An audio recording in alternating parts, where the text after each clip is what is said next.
हाय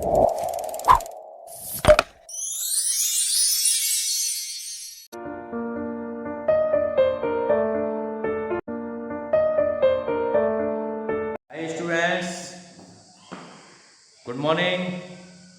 देखिए, अब हम आपको क्या सिखाएंगे?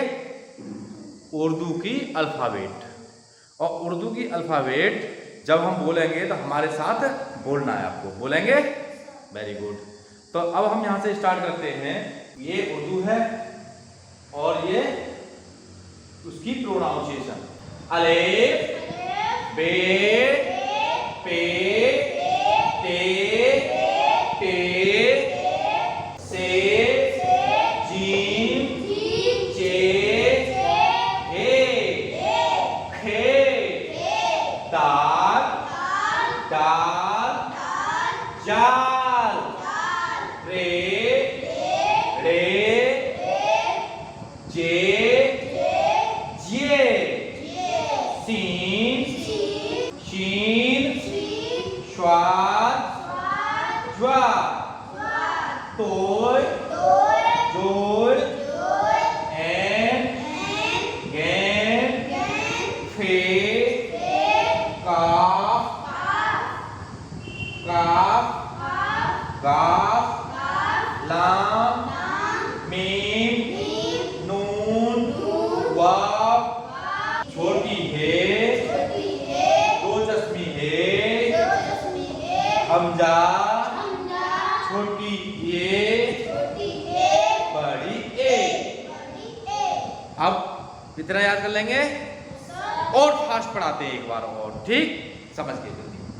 अलिफ, बे, पे, ते, टे, जीम, चे, हे, के, दाल, जाल, रे, जे, शीन, श्वास, तोय, जोय, एन, गैन, फे, काफ, गाफ, लाम, मीम, नून, वाव। छोटी है, दो चश्मी है, हमजा, छोटी ए, बड़ी ए। हमने आपको अल्फ़ाबेट कई तरीके से समझा दी। अब इसको जैसी प्रकार की आपको अच्छी लगे, सूटेबल लगे याद करने को, उस तरीके से इसको पढ़िए। और जहाँ तक है, आप जैसे मैंने अभी पढ़ाई है ग्रुप में, जैसे जैसे कि कई बार होते हैं, उसको एक उसास में पढ़िए, एक ही बार में पढ़िए, ठीक है ना? समझ जाएंगे। और नेक्स्ट टॉपिक हम अब स्टार्ट करेंगे। अब हम आपको पढ़ाने जा रहे हैं उर्दू की अल्फ़ाबेट, और उसे भी हिंदी की सहायता से। देखिए, आप पढ़िए। ये पहला वाला दे रखा है उर्दू, दूसरे में दे रखा है इसका ट्रांसलेशन, यानी कि इसकी मीनिंग हिंदी में। अब देखिए, ये होता है जो स्टिक बनाते हैं, ये होता है इस तरीके का डंडा जैसा अलिफ। उर्दू में इसको कहते हैं अलिफ। और अलिफ का जो हिंदी में जो अर्थ होता है वो होता है आ। अलिफ का मतलब होता है आ। और ये अलिफ है, अलिफ के ऊपर एक और लग गया, ये चिन्ह लग गया, इसको कहते हैं मद। क्या कहते हैं?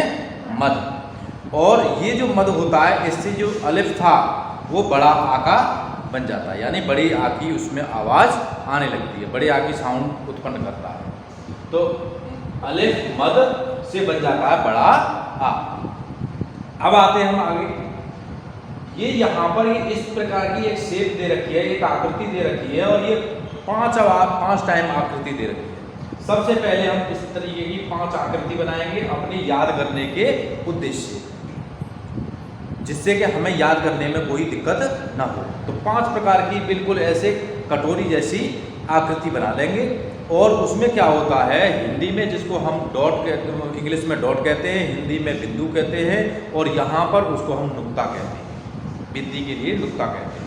नुक्ताओं को ऊपर नीचे इधर उधर यानी कि उनकी चेंज, जैसे जैसे नुक्ता को हम चेंज करते हैं इस आकृति के इधर उधर, और उसकी आवाज़ बदलती चली जाती है। उसके बारे में अब आप यहाँ पर सीखेंगे। एक ही प्रकार की शेप है और 5 शेप है एक ही प्रकार की। नीचे फिर 4 शेप हो गई एक ही प्रकार की। यहाँ पर फिर मान लो 3 शेप एक प्रकार की हो गई, 4 शेप एक प्रकार की हो गई। बस अंतर क्या आता है, जो नुक्ते हैं इस पर नुक्तों का अंतर आ जाता है। किसी में 1 नुक्ता लग रहा है, किसी में 2 नुक्ते लग रहे हैं, किसी में 3 नुक्ते लग रहे हैं। तो 3 नुक्तों में 2 नुक्ते ऊपर है, 1 नुक्ता नीचे है। कभी इसी को उल्टा कर दिया, 1 नुक्ता ऊपर 2 नुक्ते नीचे कर दिया। किसी में एक शेप आती है जो स्मॉल बी की तरह होती है, वो होती है। इसमें 3 प्रकार के केवल ये नुक्ते और एक शेप मद, इनसे ही इनकी क्या बदल जाती है, साउंड बदल जाती है, इनका स्वर बदल जाता है। आइए और अब इसको डिटेल में पढ़ते हैं। देखिए, जब इस प्रकार की आकृति होगी और इसके नीचे एक नुक्ता लग जाएगा, इसको कहेंगे बे। क्या कहेंगे इसको, बे। और बे का मतलब होता है हिंदी में बा। बे का मतलब बा। जैसे इंग्लिश में हम कहते हैं ए बी सी डी, बड़ी की मात्रा हम बोलते हैं, इसमें ए की मात्रा बोलते हैं। जैसे अलेफ, बे, पे, इस तरीके से टे, हे, इस तरीके बहुत अलग अलग आते हैं। तो अब हम यहाँ से स्टार्ट करते हैं। जब नीचे नुक्ता होगा तो इसको कहेंगे बे, और बे का बन जाता है बा। क्या बन जाता है, बा। अब आता है हमारा इसके नीचे 1 2 3 नुक्ते लग गए, और 3 नुक्तों में भी 2 नुक्ते ऊपर और 1 नुक्ता नीचे। तो उसके लिए हम क्या कहेंगे, पे, और पे से बन जाता पा। क्या बन जाता है हिंदी में, पा। अब नेक्स्ट आएंगे। तो यहां पर जब 2 होते हैं तो इसी का नाम बदल जाता है, इसी को कहते हैं ते। क्या कहते हैं इसको, ते। अब देखिए, इसके अंदर एक बी शेप जैसा होता है, इंग्लिश की जो बी होती है वो इस प्रकार की एक शेप होती है। उस शेप को इसके बीच में रख देते हैं तो इसी का नाम बदल के हो जाता है टे। और टे का मतलब होता है हिंदी में टा। टा से टमाटर। अब आता है हमारा से। क्या कहेंगे, से। और से बनता है सा। से क्या बनता है, सा। तो अभी हमने ये जो 5 टेक्सचर थी, पे, पे, ते, टे, से, ये हमने बता दी। बिल्कुल सेम एक ही प्रकार है, केवल नुक्ताओं का डिफरेंस होता है, वो हमने समझा दिया। और हम आशा करते हैं कि आपको इतनी बातें बहुत ही अच्छी तरह समझ में आई। अब चलते हैं हम अगले टॉपिक की तरफ। अब अगला आता है हमारा, जैसे हमारा इंग्लिश का जो लेटर होता है टू को हम यूं घुमा दें, उल्टा घुमा दें, उसको उल्टा घुमा दें, तो ये क्या बन जाएगा, इस टाइप का बन जाएगा। ठीक, तो जो टू का उल्टा घुमा देंगे तो इस टाइप का बन जाएगा। तो इस टाइप में भी हम अलग अलग इनके नुक्ते लगाएंगे, अलग अलग जगह पर अलग नुक्ता लगाएंगे। जैसे जगह बदलेगी नुक्ते की, वैसे ही इसकी आवाज भी बदलेगी। देखिए कैसे बदलेगी, अभी हम बताते हैं। इसको बोलते हैं जीम। क्या बोलते हैं इसको, जीम। अब देखिए, जीम से बनता है जा। फिर इसमें 3 नुक्ते अंदर आ गए। पहला 1 नुक्ता रखा है इसके अंदर, अब 3 हो गई। और 3 भी कैसे हो गए, ऊपर 2 और नीचे 1 नुक्ता। तो इसको क्या बोलेंगे, चे। जीम के बाद चे, और चे से बनता है चा से चरखा। अब नेक्स्ट आता है जिसमें एक भी नुक्ता नहीं है, ऐसी शेप जिसमें एक भी नुक्ता नहीं है। अब उसको बोलते हैं हे। क्या बोलते हैं इसको उर्दू में, हे। लेकिन अब इसको हे का क्या बन जाएगा, हा। हा से हल हिंदी में। अगला आता है हमारा, ये वाला नुक्ता, बीच वाला नुक्ता यहां से निकलकर कहां पहुंच गया, इसके सर पर बैठ गया। जब इसके सर पर बैठ गया तो क्या होगा, इसका नाम हो जाएगा खे। क्या हो जाएगा, खे। तो खे से क्या बन जाता है, खरगोश। खे से क्या बन जाता है, खा से खरगोश। इतनी बात समझ में आ गई। अब हम अगले की तरफ चलते हैं। अगला आता है दाल, दाल, जाल, दाल डाल चाल, ये तीन बिल्कुल सेम एक जैसे होते हैं। थ्री कैसे होते हैं? सेम एक जैसे। बस इसमें क्या अंतर आएगा, क्या डिफरेंस आएगा? किसका डिफरेंस आएगा? ओनली नुक्ते। देखिए जिस पर कोई नुक्ता नहीं है, मोटी सी लाइन होती है, दाल का जैसा दाना होता है, इसलिए इसका नाम भी कह दिया दाल। और इसके ऊपर एक छोटी सी स्मॉल इंग्लिश की बी बिठा दी, इसको कह दिया दाल। और इसके ऊपर बी को हटाकर एक नुक्ता बिठा दिया, तो इसी का नाम बदल के हो गया जाल। तो इसको बोलेंगे दाल, बी वाले को दाल और नुक्ता वाले को जाल। इतनी बात समझ में आ गई? थ्री बिल्कुल सेम है। अब ये वाली जो है शेप है, ये चार जगह आएगी, और चार जगह में हमें क्या करना, हम पहले भी कई बार कह चुके हैं, नुक्तों से आवाज बदल जाती है। जैसे नुक्तों की जगह बदलती है, नुक्तों की संख्या बदलती है, और उसी तरीके से इसकी आवाज बदल जाती है। बाकी कुछ नहीं है, उर्दू बहुत सिंपल है।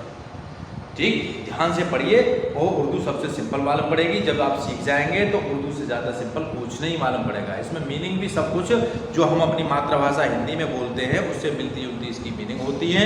अपनी मातृभाषा में लगभग 25-30% हम उर्दू बोलते हैं। अब आइए देखिए, इसको बोलते हैं रे, ठीक है ना, और इसको बोलते हैं रे। इसके ऊपर बी लग जाती है तो ये हो जाती है रे की रे, और इसमें हो जाती है जे, जे, और इसकी हो जाती है जे। ये दो बार जे आती है। इनका यूज अलग अलग आता है। इनका यूज जो होगा वो आगे जब पढ़ाएंगे उसमें सब बता देंगे कौन सी जे कहाँ लगती है। ठीक है, अभी फिलहाल याद रखना है कि एक नुक्ता वाली जे और 3 नुक्ते वाली जे, ठीक है ना। अब आइए, अब हम ये बता रहे थे रे से बनता है र, रे से बनता है र। अब ये है जे से बनता है जा, यानी कि हलक वाला। इसकी जो यहाँ ये लगा होता है, इसका मतलब ये है कि यहाँ से उतार, इससे हलक से, यानी यहाँ से बोलते हैं। कैसे बोल रहे हैं? जे, इस तरीके से। ऐसे फे के नीचे लग रहा होगा फॉ, ठीक, इस तरीके से बोलते हैं। अब आते हैं हम अगला आता है, ये वाली हमारी शेप बनती है इस तरीके से, यों चलाएंगे, फिर यों बड़ी बना देंगे। तो ये क्या होगा हमारा, इसको बोलेंगे सीन, सपेरा वाली सीन का ये, जैसे सपेरा वाला सांप वाला क्या बनता है? सा बनता है। इससे हिंदी में क्या बनता है? सपेरा वाला क्या बनता है? सा। अब उसमें सपेरा के बाद में क्या आता है? संजम वाला आता है। इसमें भी संजम वाले के लिए क्या लगा दिए? 3 नुक्ते लगा दिए, ऊपर वाले में नुक्ते नहीं है, तो ये इसी की आवाज बदल गई। इसी का क्या नाम हो गया? शीन। पहले वाले का क्या था? सीन, और अब इसका हो गया शीन। यानी कि जो हमारी जीव है, टंग है, उसको गोल करके बोलेंगे शीन, हवा निकलती हुई, शीन। अब अगले फिर 2 एक जैसी स्ट्रक्चर आ गए। तो ऐसी जो स्ट्रक्चर सेम आएगी तो उसमें केवल नुक्ता का डिफरेंस आएगा, वो हम बता चुके हैं, बार बार नहीं बताएंगे। अब जल्दी इसको, वीडियो बहुत हाई आगे पहुंच जाएगी, बड़ी हो जाएगी, इसलिए इसको हम जल्दी अब आपको समझाते हैं। बार बार इस बात को रिपीट नहीं करेंगे। इसको बोल देंगे स्वाद, इसको बोलेंगे ज्वाद, स्वाद, और इस पर क्या आ गया? एक नुक्ता आ गया, ये वाला नुक्ता दिखाई दे रहा है आपको। तो ये क्या है? ज्वाद, स्वाद, ज्वाद। ऐसे फिर पेयर आ गए। अब याद रखेंगे, इसका भी पेयर आ गया। इसको कहेंगे पहले वो जो सिंपल बी की तरह होगा, क्या कहेंगे इसको? तोय। अब इस पर एक नुक्ता आ गया तो इसी का नाम बदल गया जोय। समझ गए? तो तोय का मतलब तातरबूज, और जोय का मतलब जा, जोय का मतलब जा। बिल्कुल इसी तरीके से यहाँ स्वाद का मतलब सा और ज्वाद का मतलब जा। अब जा जा जा जा कई बार आ गए इसमें, लेकिन ये चीज आपको आगे बताएंगे कि इन सब का जो प्रयोग किया जाएगा, इनका यूज किया जाएगा कहाँ पर, किस जा का, कहाँ पर स्वाद लगेगा, कहाँ पर सीन लगेगी, और कहाँ पर तो ही लगेगी या कहाँ पर मान चलिए अदर लगेगा, कि सबका यूज आगे चल के बताएंगे। फिलहाल आपको ये लिखने की वजह से मैं आपको समझा के चला हूँ, ये बार बार ऐसा करिए, फिर उस पर नुक्ता याद करिए, नुक्तों को याद रखना है कौन कहाँ पर कैसे आते हैं। अब आगे आइए, इसको कहेंगे एंड, और एंड के ऊपर ही एक नुक्ता लग गया तो इसी का नाम हो गया गैन। ऊपर नुक्ता लग गया तो इसी का नाम क्या हो गया, गैन। अब आते हैं फे, क्या हो गया, फे।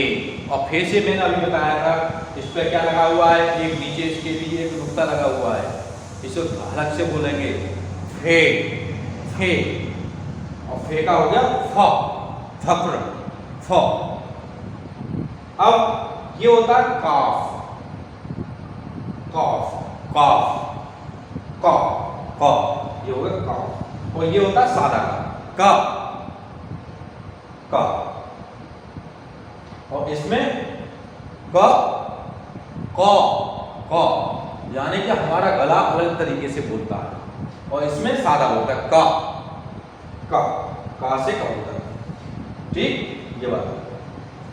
अब आते इसी काफ पर एक लाइन और बनाते हैं, यहाँ नुक्ता नहीं है, यहाँ पर एक अलग तरीके की स्ट्रक्चर है, इसे इसके ऊपर लगा देंगे तो इसी का नाम बदल जाएगा।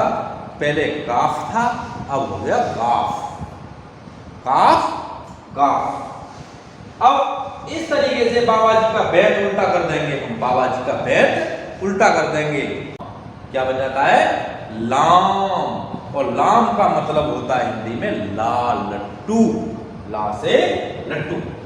अब होता है मीम। मीम में क्या होता है, एलिफेंट जैसी सूंड जैसी होती है, जैसे एलिफेंट की सूंड, ये यहाँ से ठोस होती है, ये यहाँ से ठोस होती है, आप पूरी तरह समझ लेंगे, यहाँ से यूं जाके और देखने में बिल्कुल, देखो सचमुच को एलिफेंट जैसी बन गई, आई भी बन गई इसके अंदर। अब इसको जूम करके आप देखना, एलिफेंट की सूंड बन गई, तो समझ लो जिसमें एलिफेंट जैसी सूंड है वो क्या है, मीम। और मीम मीन्स होता है मीन, मीन मीन्स होता है मछली, और मछली किससे बनती है, मां से। अब पहचान लेंगे, कितने स्टूडेंट पहचान लेंगे, सभी पहचान लेंगे, मीम ऐसे होगी। अब मीम के ऊपर नून, आपने हिंदी में देखी होगी, ऊपर बिंदी लगा देते हैं, उससे नाक से साउंड निकलती है, अंगूर है, लंगूर है, मंगल। ऐसे ही इसके अंदर भी ना की साउंड आ रही है। कहने का मतलब एक गिलास जैसा बना दिया, कटोरी जैसी बना दी, उसके अंदर एक रसगुल्ला डाल दिया, वो क्या हो गया है, ना की साउंड निकलेगी, इसको कहते हैं नून। और नून को हिंदी में कहेंगे जो बनेगा ना, कौन सा अक्षर बनेगा हिंदी का, ना। अब आते हैं हमारा बिल्कुल दाल जैसा, दाल में थोड़ा सा पतला होता है, और दाल का भैया ये होता है वाव, लेकिन वाव मोटा। यहां पर भी हमने थोड़ा मोटा कर दिया है, आप देख सकते हैं। दाल में और वाव में आपको डिफरेंस शुरुआत में कम पता लगेगा, जब किताब में आप देखेंगे उसमें भी बस ये हाईलाइट होता है, ये थोड़ा मोटा होता है, लेकिन इनकी जो बनावट होती है दोनों की एक जैसी होती है, ठीक है ना। अब आगे आते हैं हे और द्विचश्मी ले, क्योंकि यहाँ पर अकेला है, यहाँ पर के दो दिखाई दे रहे हैं, इसलिए इसको हम द्विचश्मी कैसे भी समझ लीजिए। तो इसको बोलते हैं हमजा, और हमजा का कोई भी हिंदी में अर्थ नहीं यूज होता, ये अलग यूज के लिए यूज किया जाता है। जैसे अणे खाली होती है, अणे खाली से कुछ नहीं बनता, ऐसे भी हमजा से भी इसमें कुछ नहीं बनता, कि अन्य किसी भी यूज के लिए आता है। ये आगे बढ़ाएं। इसके बाद आती है हमारी छोटी ए। क्या है ये, छोटी ए, बिल्कुल बतख की तरह होती है छोटी ए, ठीक है। इसमें यूं करके मिला देंगे तो जो दो नुक्ते नीचे रखे हुए हैं ये पैरों का काम करने लगेंगे, ठीक है ना। और इससे क्या बनता है, या भी बनता है और बड़ी ई भी बनती है। जब भी मात्रा लगाएंगे बड़ी ई तो इससे लगेगी, ये छोटी ए लगाएंगे, इसको बोलेंगे हिंदी में, उसको उर्दू में छोटी ए। अब आते हैं हम यहाँ पर अगले पर, ये बोलते हैं इसका उल्टा हो जाता है, ये इधर को पेश करके, ये इधर से उल्टा यूं करके बिल्कुल फन वाला सांप जो होता है उसकी तरह। तो उसमें हम क्या लगाएंगे, नीचे दो नुक्ते हैं, इसके भी बिल्कुल सेम है, बट अंतर क्या है, ये इधर को जा रही थी खड़े हो गए, ये बतख की जैसी शेप है और इसकी स्नेक जैसी शेप है और इसको कहेंगे बड़ी ए, और बड़ी ए से बनता है हमारा हिंदी वाली भी बड़ी ए। अब यो हमने बताई आपको, बड़े एंटरटेनमेंट में बताई, बड़े मनोरंजन के साथ आपको ये वर्णमाला पढ़ाई। अब हम आशा करते हैं कि इसी मनोरंजन से आप इसको सीखेंगे और सीखने के बाद इसको बार बार जब तक हमको प्रैक्टिस नहीं हो जाती लिखेंगे। कैसे लिखेंगे, पहले हमारा अलिफ आया और अलिफ के ऊपर एक मद लग गया, तो ये दो तो हमारे डंडे डंडे बना लिए विराम जैसे, और उसके ऊपर एक मद लगा दो तो बड़ा आ बन गया, खाली रहने दिया छोटा आ बन गया। इसी के बाद आगे हम चलते चले जाएंगे कि पहले ये बनते हैं, इतने बनते हैं, 5 बनते हैं, फिर 4 बनते हैं, फिर 3 बनते हैं एक जैसे, फिर 4 बनते हैं एक जैसे, फिर 2 का पेयर, फिर 2 का पेयर, फिर 2 का पेयर, फिर 2 का पेयर, फिर 2 का पेयर, फिर 2 का पेयर, फिर यहाँ से single single single single start हो जाते हैं। इस तरीके से जब आप सीखेंगे, लर्न करेंगे, तो मैं नहीं जानता कि आपको 2 दिन इसको लर्न करने में लगेंगे। 2 दिन में आप बिल्कुल उर्दू के पूरे टीचर ही हो जाएंगे, स्टूडेंट नहीं रहेंगे, टीचर बन जाएंगे और आपको कभी भी कोई प्रॉब्लम नहीं आएगी। अब देखिए, इससे आगे और सीखना है और अच्छी जानकारी लेनी है तो हमारा चैनल है दधीच एजुकेशन, यूट्यूब पे जाएंगे, दधीच एजुकेशन डालेंगे और तुरंत उसमें निकालेंगे, उसको सब्सक्राइब कर देंगे और बेल बजा देंगे। और जिन स्टूडेंट्स ने हमारा ऐप डाउनलोड नहीं किया है तो दधीच क्लासेस प्ले स्टोर में जैसे अन्य ऐपों को डाउनलोड करते हैं उसी तरीके से आप हमारे ऐप को भी डाउनलोड कर लीजिए। आप ऐप का विशेष ध्यान दें, ऐप पर हमारे स्कूल का हो चाहे हमारे कोचिंग सेंटर का हो, दूसरे हमारे और संस्थान चल रही हैं उनका हो, कहीं का भी हो, सारा का सारा मटेरियल आपको हमारे एकमात्र ऐप दधीच क्लासेस में मिल जाएगा। ओके, इसके साथ बाय बाय।